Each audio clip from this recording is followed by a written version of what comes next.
All right, today we're really happy to have Stephanie Kisling on our podcast. And I did not know Stephanie prior to 2 weeks ago when we met at the WAI convention, and we're on a panel together. And her story was so fantastic. I thought it would be great to have her share what she knows with all of our folks in sales and marketing. So welcome, Stephanie. Thanks, Paula. Yeah, it was such a pleasure. I felt so inspired by that event and just sitting up there with all these other women entrepreneurs. So, it just really fed me in a very positive way to hear everybody's story and realize that we'd all kind of gone through this trial and tribulations with starting our companies as women, you know. Mm-hmm. Or as anybody, it's so amazing to me because none of us, I don't think, knew each other except maybe Denise. And so I'm so glad that she brought this group together because all of us probably feel like we were the only one like us on the planet until she gets us all on one stage together. So that was pretty neat. Yeah, it was really special. Right. So I know I sent you some questions that you're probably prepared for, but I wanted to ask you something in addition to that, because your story that you told from the stage as far as how Sky Angels got started and how you were inspired to begin that, I wanted to back up and have you maybe share that again for people who weren't able to see that. Absolutely. Getting into the industry, I wasn't quite sure what business I was going to start initially, but after spending about 3 years as a cabin attendant in the industry, really researching the industry itself and trying to decide is what niche is still available in this industry. I recognized through my experience as a cabin attendant that it was twofold of why I wanted to start Sky Angels. And the first one, which is probably the one that really touched on you, was as a woman in private aviation, I felt very isolated, and I didn't really feel like I had a community that was supporting me if I had issues with pilots or clients. What is the perfect client for Sky Angels? What is the perfect operation or operator or flight department or aircraft owner? All of the above would be okay. The client for Sky Angels. So we have clients where we work directly with the aircraft owner and they hire us directly. We also have our clients, which are the flight operators that manage a fleet of aircraft for either wealthy individuals and or own their own fleet. And so what our clients really love about us are clients that work well for what it is that we offer. Our clients who are really trying to level up on their own in-flight service brand themselves, and they want consistency in that brand. And I think so much of what we see in the industry today is that, you know, an operator will be selling to the paying client, oh, you're going to have this great experience. And that might be true, but then they fly with that operator again and the experience is completely different. So the promise of this service brand really gets diluted when you don't have consistency with the performance of the flight hostess that's on board the aircraft. And so the clients that really love our brand are the clients who are really looking for a consistent in-flight service brand for their clients. So when they promise a certain thing, they know that regardless of which Sky Angel is going to be on that aircraft, that their client will receive the same level of service that they receive from a different one. So operators that have a large fleet really just kind of love us. Right. Oh, that's fantastic. So do they contract with you or do they actually hire people from your program? So they do both. We offer both. And so they either contract with Sky Angels and pay us as a vendor to use our Sky Angels, and or they will say, hey, we're actually looking for full-time Sky Angels. Can you send some resumes our way? And then they'll hire them directly. What we're seeing in the industry, which is why I had to do a pivot with my company, is that in the beginning, when I launched the company, it was during the downtime of the economy, and a lot of the flight operators were actually letting go of their full-time employees, but they still needed crew. And so it was the perfect time to actually launch a company for staffing. And so we did exceptionally well in our first 2 years. And then as the economy started to get better and we started seeing flight operators and clients hiring crew back full time, that's when we realized that we needed to pivot away from being exclusively a staffing company. And the training that we were offering in-house, we now needed to offer it on a larger scale and bring it to the public. And so that's what we did. And so we still have Sky Angels Sky Academy, which is our training academy, and then Sky Angels Sky Crew, which is our staffing and placement company. But so yeah, they do both. That was a long-winded answer to your question. No, that's a very clever pivot. And that's actually a really cool thing for our folks to hear. Then the second thing is, how would you know the perfect candidate for Sky Angels? So that's the other side of your marketing, I suppose. Yeah, that's a huge part. In fact, we're the only training academy in the industry that vets our students prior to accepting them into our program. And that has really, really spoken to our brand. Now, has it also minimized profits? Yes. But I think one of the decisions I had to make early on in launching this company was I had to remain true to what it was that we were selling, which was high-end service. And some people know how to do that better than others. So there's a large mass of people that want to be in private aviation as a flight attendant, but they're not necessarily capable of this career. And what I mean by that is maybe they don't have the right skill set or the right personality, because so much of what we do is a personality driven job. And if you don't have it, I mean, you can train the aviation side, but you can't train the service side. Right. And what we're looking for in our candidates is true like passion and commitment to taking care of the clients. So when we're choosing candidates, we're really looking for a certain personality, which is why we put them through this 2-point vetting process. And the first part is an online application. And I don't want to necessarily share our secrets, but we get a lot of what we need to know about the candidate through that written application. And if they meet a certain criteria through that written application, then they're invited to do a virtual face-to-face like we're doing right now. And then at that point, we're really just looking to see how they carry themselves and how they articulate themselves and how well that they, I guess that's it. How well they articulate themselves and how well that they carry themselves. And then from there, we make our selection. And so far, we've been wildly successful. But that doesn't mean that once we accept them, they still have to prove themselves through our training academy. So not everybody graduates just because they've been accepted into the program. At that point, we're really making sure that we vetted appropriately so that when they go out there, that they're still representing our brand, because that's just so important to our overall success, is making sure that we're staying true to our brand and that we're keeping it a nice, strong brand. Fantastic.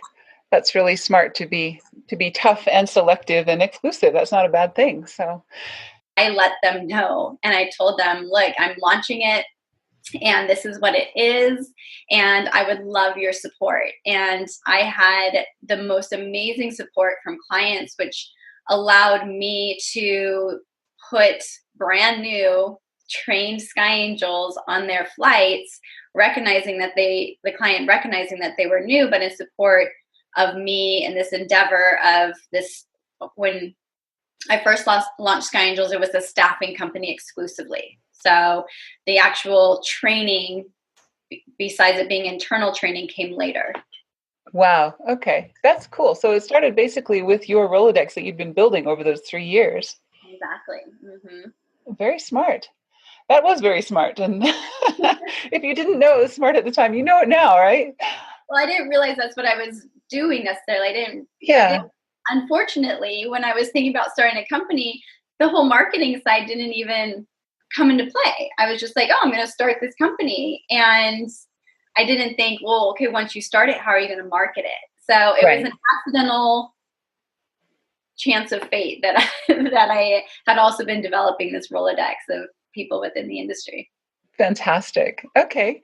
So, now you're a larger company and you have a really fantastic presence on Facebook and YouTube, and your Instagram is probably one of the best that I've seen in the industry, which is really cool.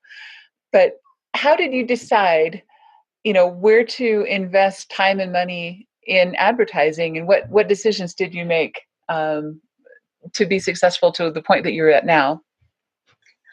Oh my gosh. Well, I think part of my story when we were at WAI was, how am I going to pay rent next month? Right. And so Yeah. my whole, oh my gosh, I need to figure out how to market this company came when I realized that I had only $3,000 left in my bank account. And I had this brand new training facility that I had spent 2 months renovating this space by myself, trying to save money and just trying to make my money stretch as long as possible. And then going, okay, it's ready. Like, I built it. Why aren't they coming? And Right. yeah, it was just crazy. And the pilots and everybody, because the training facility was in this hangar, and they're like, so when's your first class? And I, like, 4 months after the room being ready, I was like, oh, it's weird. I'm still kind of working on some things. And I was actually just kind of unaware of the next steps, because I felt like I did have a strong network within the community of aviation. And so I was confused as to why they weren't just flowing through the doors. And right. Yeah. So what I ended up doing, I was on Instagram, shockingly enough, and I was just scrolling, and somebody had liked a picture of mine. And I just clicked on it because it caught my eye. And I scrolled through her Instagram and I clicked on her website, and I found out that she was this marketing person. And she put me through this whole spiel of marketing to buy her. Right. And I was like, I'm going to use her. And I know that she's good because she just sold me on using her as my marketing person. Right. And so I called her and I said, I have exactly $3,000 left to make this work. And her cost at the time was $1,000 a month. And I said, you have exactly 3 months to make this work. If not, I have to close the doors. I don't know what else to do. And she took it on. And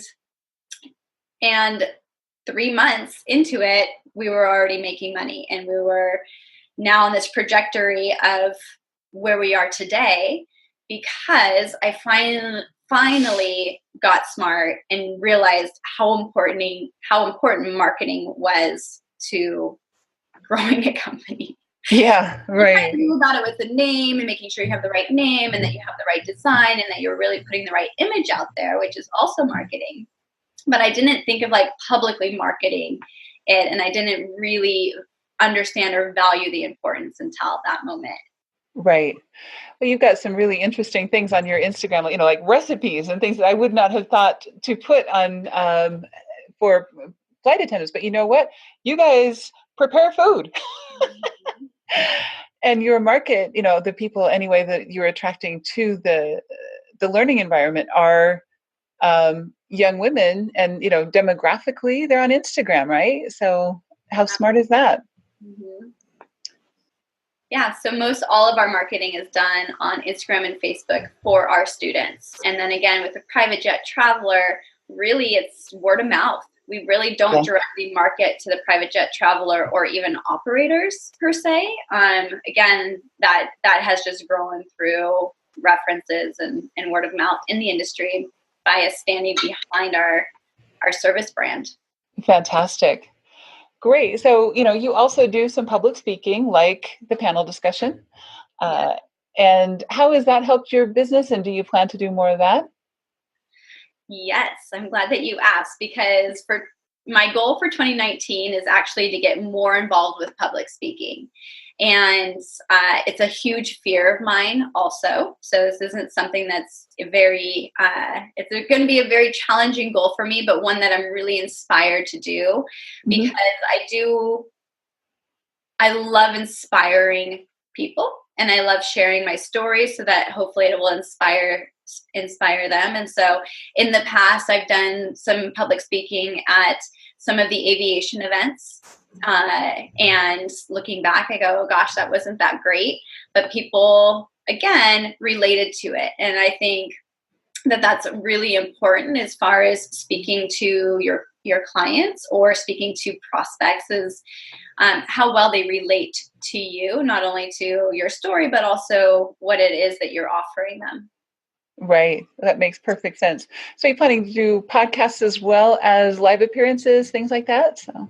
Yes, absolutely. I mean, it's really interesting how when you just kind of put it out there in the universe of what your goals are for yourself and your company, how things start coming to fruition. And this year alone, I've done a few podcasts and I just have people reaching out going, wow, I love your brands. Like I want to share this with people.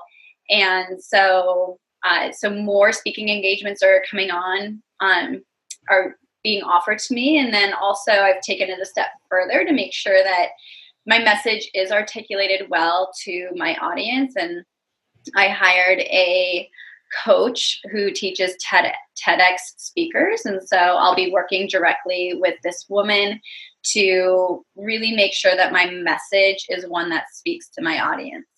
Very smart. And I've noticed several really cool little details about your brand, that show up everywhere, on your Facebook, on your website, the necklace that you wore when on the panel discussion, the necklace you have on now, really cool things about your brand. Are those things that you've collaborated with someone on, or did you come up with those? How did you put those elements together into your brand? Well, it really, I'm a sole entrepreneur and a business owner. And so a lot of Sky Angels has come from my brain. But yes, I guess I just knew that I really wanted something that caught the eye of people. So, and in fact, actually, maybe my grandpa's a business owner and was wildly successful in his businesses, not in service at all.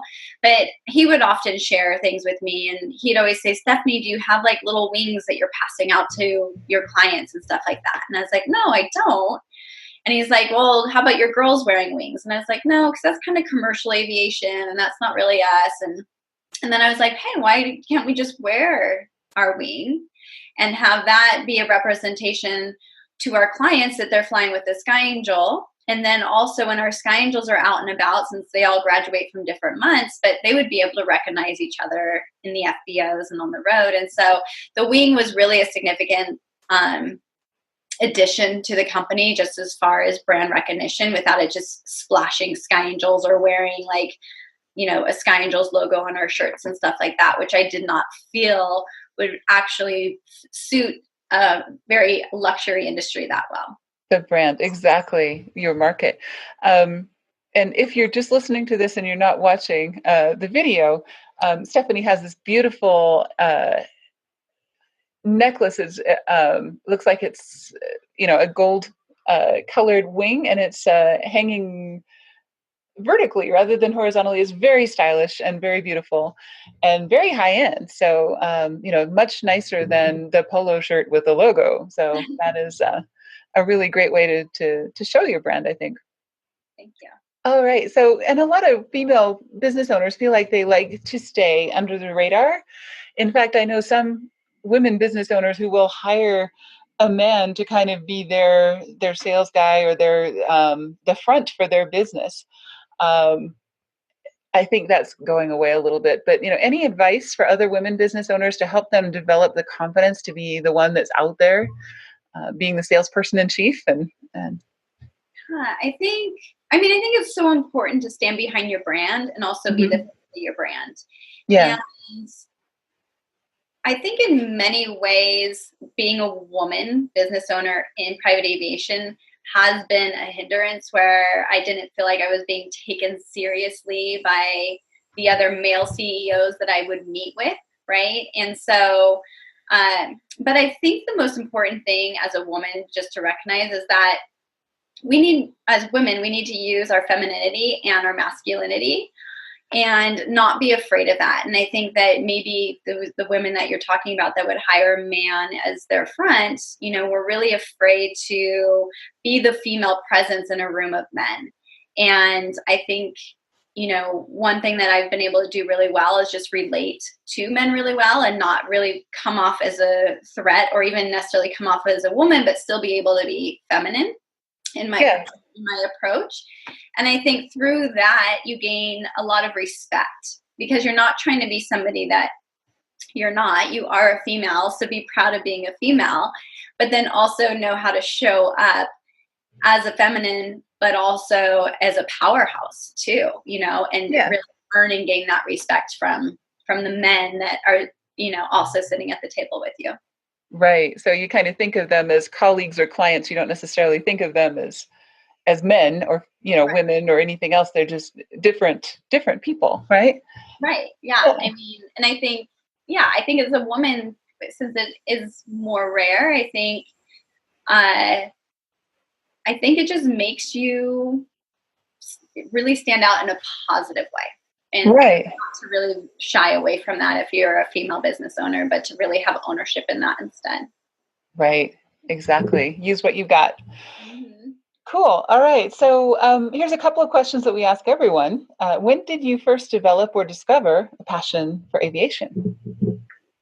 Well, I actually had no idea I had a passion for aviation until the very first moment that I stepped on a tarmac and was surrounded by private jets. Even going through the training, I didn't get into private aviation because I was passionate about it at all. I got into it because I wanted to create a business. And the best way I thought to actually have a profitable business is to be surrounded by, again, the world's top wealth. And so a friend was the one who introduced private aviation to me. I didn't even know it existed. And so, again, when I just walked onto the tarmac and I smelled the jet fuel, which I think sounds really, really weird, but I was just hooked immediately. And what's really wonderful about aviation and private aviation in particular is I really feel like it's a passion-driven industry. And those who are in the industry, being, now that I'm a CEO and business owner, I still like flying as a Sky Angel on board the aircraft. And I think you see that a lot in this industry. And I really like that about this industry as well. Oh, fantastic. So do you have a favorite plane? I do have a favorite plane. Pilots are going to hate me because they don't agree with me, but I think the Global is absolutely the most beautiful aircraft.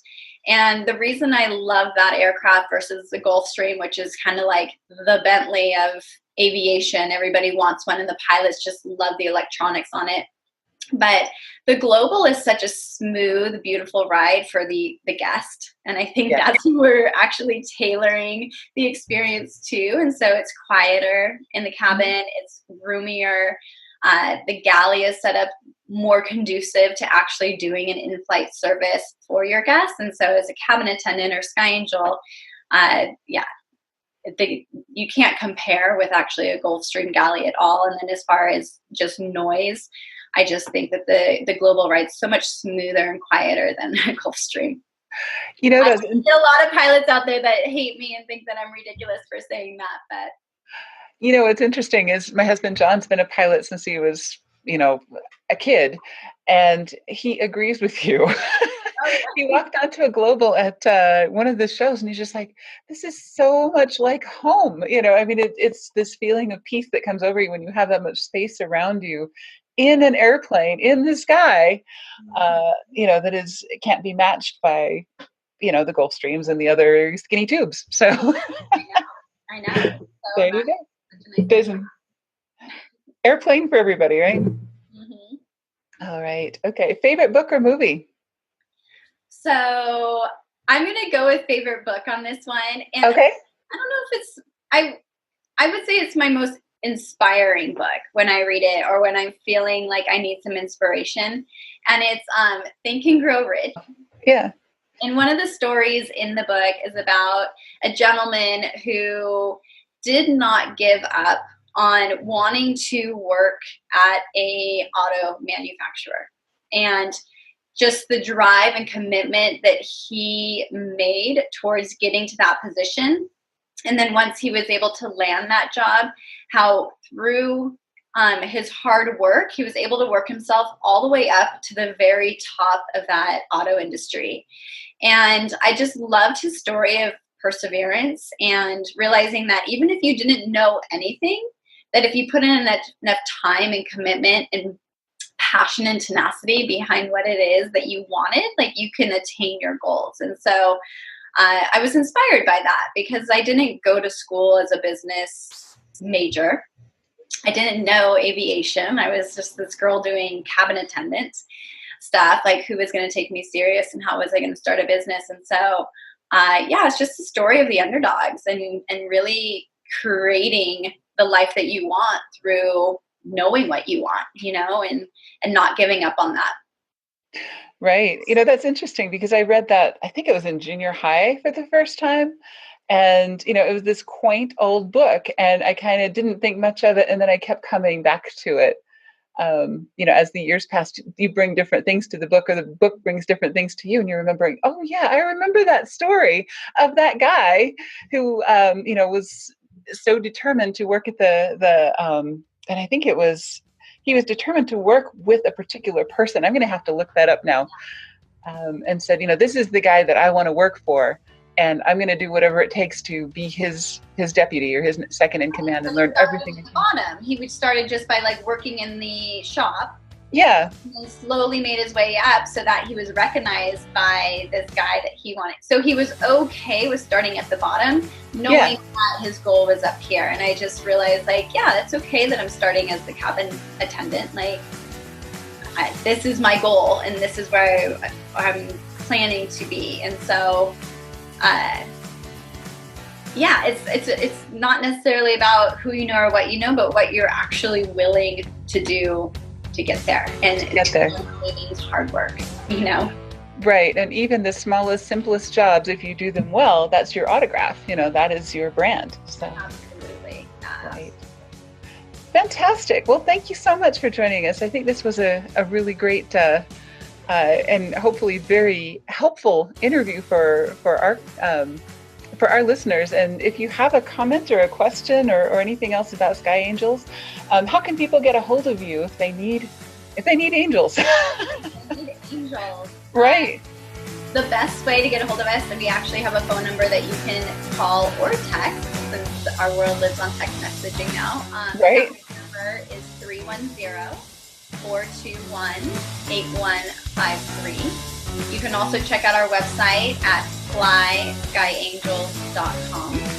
And as Paula mentioned, we have a large presence on Instagram. And if you want to check out the life of the Sky Angel, just go into Instagram and hashtag Sky Angels Life, and you'll see all of our Sky Angels living their best life and living out their dreams. I think that's really exciting and inspiring for those of you who aren't sure if your dreams are attainable. They absolutely are.